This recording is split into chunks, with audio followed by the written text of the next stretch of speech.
Hello friends, welcome to AB classes. Friends, आज का subject है थर्मल इंजीनियरिंग। थर्मल इंजीनियरिंग की स्टडी हम थर्मोडायनेमिक्स के नाम से भी करते हैं। इस सब्जेक्ट के अंदर आज मैं समझाने वाला हूँ heat and work. Heat and work की नॉर्मल डेफिनेशन लिखने को आती है या फिर इसके ऊपर कई बार न्यूमेरिकल भी पूछे आते हैं। तो आज के वीडियो में हम इसकी डेफिनेशन के कंसेप्ट क्लियर करूंगा। इसके अलावा न्यूमेरिकल के अंदर कौन सा फॉर्मूला यूज होता है, क्या उसका साइन रहता है या और उसकी क्या यूनिट रहती है, वह सब भी समझाने वाला हूं। इसलिए फ्रेंड्स, वीडियो पूरा जरूर देखें। थर्मल इंजीनियरिंग से या थर्मोडायनेमिक्स से रिलेटेड और भी वीडियो में डाल चुका हूं, वह भी आप देखना चाहते हैं तो उसके लिए पर्टिकुलर हमने एक प्लेलिस्ट बना रखी है, थर्मल इंजीनियरिंग थर्मोडायनेमिक्स के नाम से। उसमें जाकर आप देख सकते हैं। डिस्क्रिप्शन बॉक्स में मैंने सभी वीडियो की लिंक भी दे रखी है, वहां से भी जाकर आप सभी वीडियो देख सकते हैं। अब फ्रेंड्स, आज का वीडियो मैं स्टार्ट कर रहा हूं। हीट जो वर्ड यहाँ पर लिखा है उसको मैं डिफाइन कर रहा हूं, सिर्फ आपको ध्यान से सुनना है और समझना है। नॉर्मल वर्ड में बात करें तो हीट क्या है? हीट है दो बॉडियों का टेम्परेचर डिफरेंस। ठीक है, इतना बोल सकते हैं हम कि जो दो बॉडियों का टेम्परेचर डिफरेंस है, या दो कोई एलिमेंट्स हो सकते हैं, कोई अदर चीज हो सकती है, उनके बीच में जो टेम्परेचर का डिफरेंस है, जो टेम्परेचर का अंतर है, वही क्या है? हीट है। ठीक है। अब हीट का कंसेप्ट कैसे चलता है? जब दो बॉडी या दो एलिमेंट कांटेक्ट में आते हैं तो उनके बीच में हीट ट्रांसफर होने लगती है एनर्जी के रूप में, एक बॉडी से किसी दूसरी बॉडी की ओर। ठीक है, लेकिन याद रखें, जो हीट ट्रांसफर होती है एनर्जी के रूप में, वह हमेशा higher body to lower body होती है।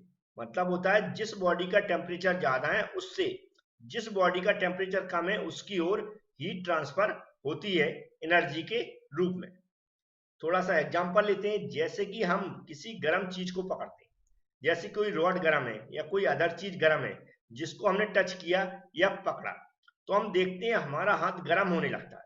इसका मतलब होता है कि सामने वाली जो भी बॉडी है, कोई एलिमेंट है जो ऑलरेडी गर्म है, उसका टेम्परेचर अधिक है और हमारे हाथ का टेम्परेचर कम है।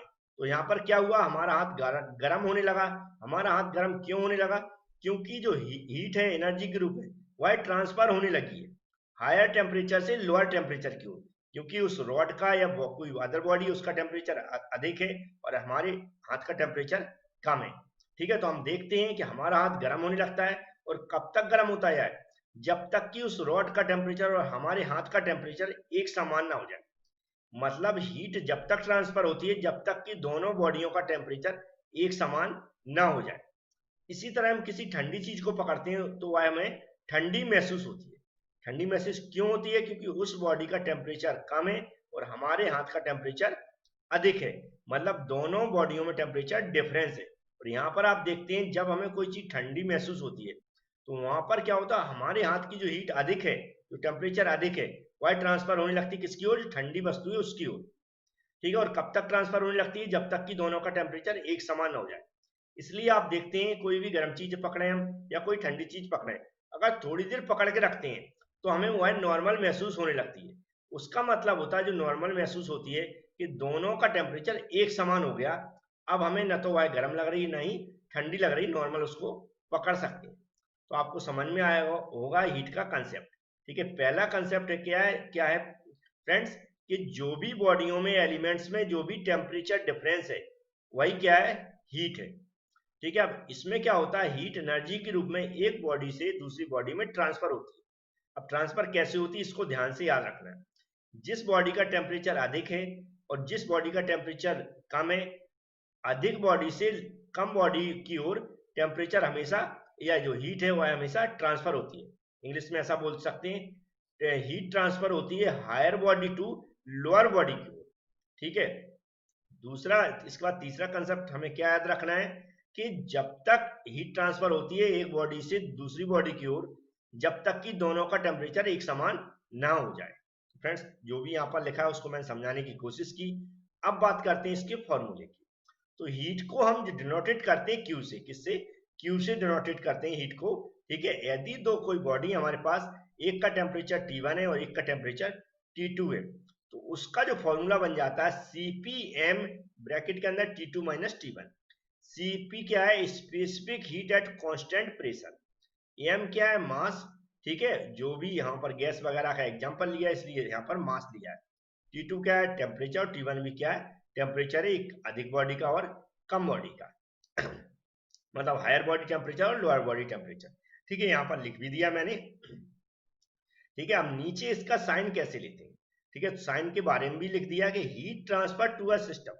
यदि किसी सिस्टम के अंदर हम हीट ट्रांसफर कर रहे हैं या फिर उसके अंदर हीट ट्रांसफर हो रही है तो हम क्या लेंगे, साइन पॉजिटिव लेंगे। याद रखें, क्या लेंगे, पॉजिटिव।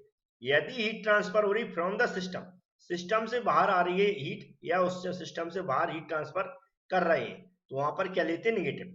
याद रखें, जब सिस्टम के अंदर हीट ट्रांसफर होती है तो हम क्या लेते हैं, पॉजिटिव। जब सिस्टम से बाहर हीट आती है तो हम क्या लेते हैं, नेगेटिव। ठीक है, अब इसकी जो यूनिट होती है वह होती है जूल। क्या होती है, हीट की यूनिट जूल होती है। याद रखें, यहाँ पर लिख दिया जूल।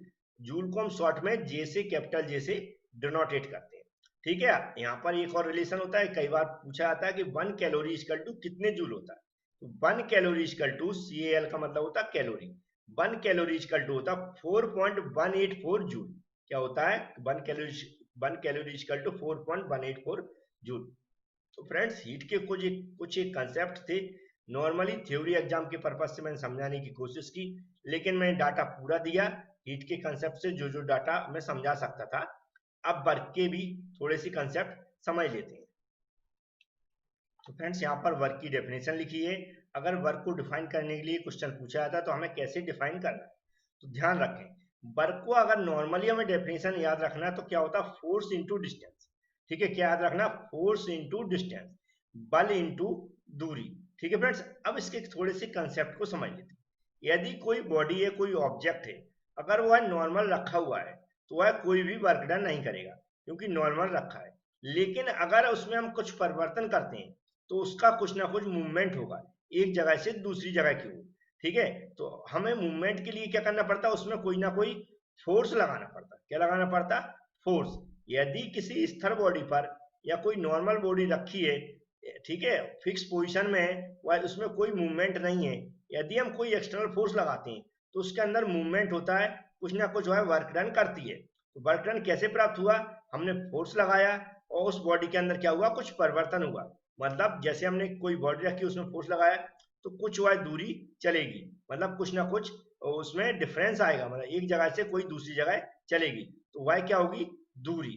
तो वह जो दूरी चलेगी और जो हम एक्सटर्नल फोर्स लगा रहे हैं, तो वह फोर्स और दूरी का अगर मल्टीप्लाई कर देंगे हम तो क्या निकल आएगा, उस बॉडी का वर्क डन निकल आएगा। तो इसी तरह इसको डिफाइन किया गया कि जब हम किसी बॉडी पर फोर्स लगाते हैं तो वह बॉडी कुछ ना कुछ मूव करती है, मूवमेंट होता है। तो वह मूवमेंट होता है, जो उस मूवमेंट को हमने क्या मान लिया, डी मान लिया है, और जो फोर्स लगाया उसको मैंने क्या मान लिया, एफ मान लिया। दोनों का मल्टीप्लाई कर देंगे तो क्या हो जाएगा, फोर्स इंटू डिस्टेंस, क्या हो जाएगा, वर्क डन। ठीक है, अब बात करते हैं वर्क डन की यूनिट क्या होती है, जूल होती है। क्या होती है, जूल। जूल को हम न्यूटन मीटर के नाम से भी जानते हैं। ठीक है, कैसे जानते हैं, यहाँ पर लिखा हुआ है, जैसे कि वर्क डन की फॉर्मूला क्या हुआ, फोर्स इंटू डिस्टेंस। यहाँ पर एफ की यूनिट हम जानते हैं क्या होती है, न्यूटन, जबकि डिस्टेंस की यूनिट हम जानते हैं क्या होती है, मीटर। तो फोर्स इंटू डिस्टेंस क्या हो जाएगा, इसकी जगह अगर न्यूटन रख दें, मतलब एन रख दें, और इसकी जगह मीटर रख दें तो क्या हो जाएगी, न्यूटन मीटर। न्यूटन मीटर को हम जूल भी बोलते हैं, हमने उस यूनिट को भी यहाँ पर रख दिया है। यदि फ्रेंड्स नॉर्मल डेफिनेशन लिखने को आती है हीट की एंड वर्क की तो मुझे उम्मीद है आप आसानी से इसको डिफाइन कर पाएंगे विथ फॉर्मूले। अगर फ्रेंड्स वीडियो पसंद आया हो तो लाइक जरूर कर दें। Thank you friends.